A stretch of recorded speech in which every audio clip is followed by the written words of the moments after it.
I don't do politics on this channel. There's 1,000,001 channels where you can sit and argue or be in a nice little echo chamber. This is a place for having a laugh and hopefully reminding people that we agree on so many more things than we disagree on. Like how awesome it tastes having peanut butter with cheese on toast, especially when the peanut butter begins to melt. Anyway, this video is about Russia and Ukraine but without any politics, because of this spectacular 100% natural-haired specimen. I just said he's the greatest world leader. He's the greatest. What do you think the future will be like? With President Putin, it will be the best.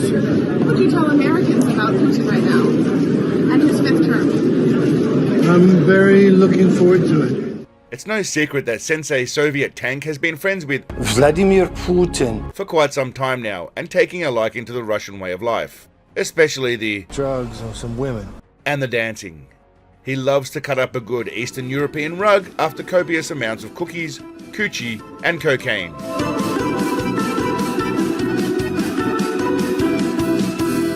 But his love for Russia has escalated to the point that I fear Big Papa Putin lover may be abandoning America for good. I also think his love for Big Vladimir Putin may be reaching infatuation levels, going so far as to give his life for his Russian leader. Why do you support Vladimir Putin, Mr. Seagal? I can't answer questions that stupid.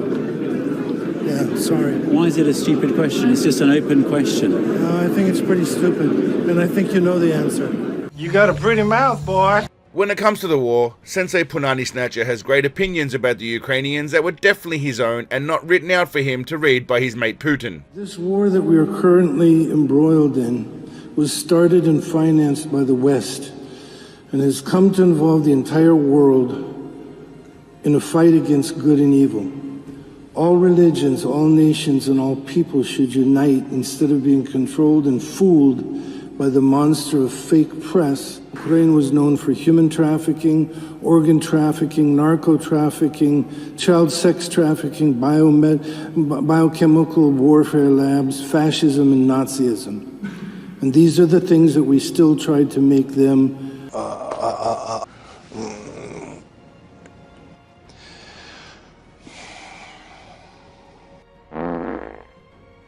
His latest venture sees him waddling over to Ukraine and document the conflict on the ground himself. Unbiased, authentic reporting by someone with integrity. The spectacular, brilliant, selfless leadership that our president has given to the motherland could not be calculated and described with mere words. The only official photos for this whole documentary were obviously chosen by someone taking the piss out of Seagal, a legend. These two make him look like Humpty Dumpty if Humpty were a rotund, beady-eyed sloth, and the third just showcases that magnificent hair, and also the beady-eyed slothiness. What? I wasn't so much interested in the nonsense he was spewing as much as I was interested in his imposing, slouchy, sloppy appearance. Surprisingly, it seems somewhat biased and leaning in a pro-Russia and anti-Ukrainian direction. Something about neo-Nazis. Honestly, it's not much different than the Western media says about its respective enemies, but they're not Steven Seagal, so who gives a shit? And think Steven Seagal can save my life, because that's why I'm here. I'm more interested in how Sensei conducts himself, the beautiful outfits he wears, and the song and dance the Russians make him do to earn his free hair paint and virgin sacrifices.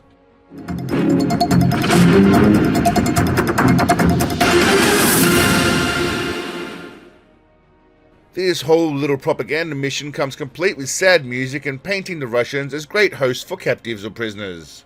And you see the sign? Вы видите знак с надписью «Укрытие». Bomb shelter.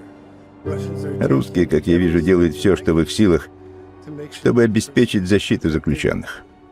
I never saw Я увидел, как русские обращались с пленными украинцами. unethical Обращение мне показалось образцовым и очень гуманным. Ukrainian prisoners. Но разве сами нацисты когда-либо были гуманны? Я даже не смотрю на этих людей как на людей. Они хуже животных. Я думаю, что животные находятся на гораздо более высоком уровне развития. Они не убивают ради того, чтобы убить. His was as a little closer to mine. I'm sure they were all treated like this, not just the ones that were handpicked for Sensei's sex tour. We get a sexy wardrobe change as Sensei Biscuit Tin rocks a more diverse look with camouflage pants, grey coloured tablecloth as a shirt and do-rag and backwards baseball cap. The man is hip. And by the looks of it, he also brought along a basketball under his short for some hoops at lunchtime. This gentleman looks noticeably concerned for the chair that Seagal is sitting on once he sees all that fat overhanging onto his shirt. I mean, if that's not a great advertisement for a chair company, I don't know what is. He strolls elegantly along some abandoned airport and speaks with some lady and old fella who say how horribly they were treated by Seagal because they refused to lick his chin sweat. Chef, you got anything to eat for me? He's hungry. You prick. He's hungry. Huh? Another lady tells Seagal stories while he gets bored and rests his belly on his legs for a moment. It's evident by the look on his face that it's time for lunch and a bit of a nap, as all of this sitting without a backrest is finally taking its toll. And also having to listen to older and larger women than he's accustomed to, which is completely unacceptable. I want you to shut the fuck up. But it's at this point that he tells of his willingness to die for Russia in his letter to Big Vladimir Putin. И убедился, что оно с большой вероятностью дойдет до президента. И в письме я написал ему, что теперь мы увидим, кто наши настоящие соотечественники, кто наши друзья и кто наши враги. Я буду на стороне своего президента. И буду сражаться на стороне своего президента. Если понадобится, я умру рядом со своим президентом. he would die next to him, cuddled in bed in a spooning position, I assume. It finishes with Sensei Smoochy Pants taking a little jibe at the Israelis for the hoo-ha happening over there, before going on to say Russia is being nice by not destroying Ukraine immediately. С израильтянами они в ситуации, когда у них есть самое современное оружие в мире, самая совершенная аппаратура для ведения разведки в мире. И они систематически убивают всех и каждого в секторе Газа, в Палестине. Женщин, детей, кого угодно. Они просто убивают их так быстро, как могут. Если бы президент Путин хотел закончить эту войну быстро, в первые 3 месяца, он мог бы взять и уничтожить Украину любым способом, каким бы он ни захотел. И война была бы закончена. Да. They're fighting the nice way, whatever that means.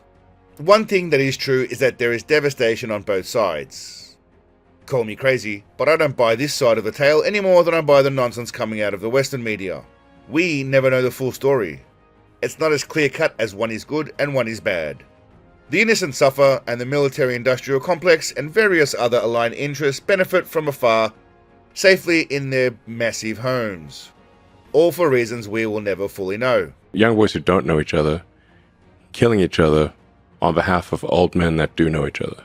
I, for one, am glad Sensei Stalin is acting as a voice of truth and reason in this crazy, crazy world. That is why he will always be at the heart of everything Seagalian, and quite possibly the only thing that can save this world from spiraling into World War III. Считаю себя русским. Мои предки были из России.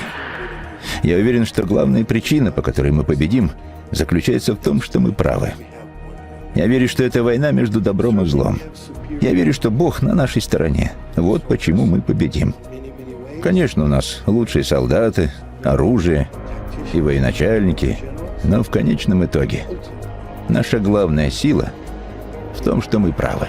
Save us, Sensei Stiffy Ride. I love you. Until next time, my friends, don't completely betray the country that gave you everything. Definitely don't use fat photos as official marketing material, but above all, stay awesome. Peace, legends.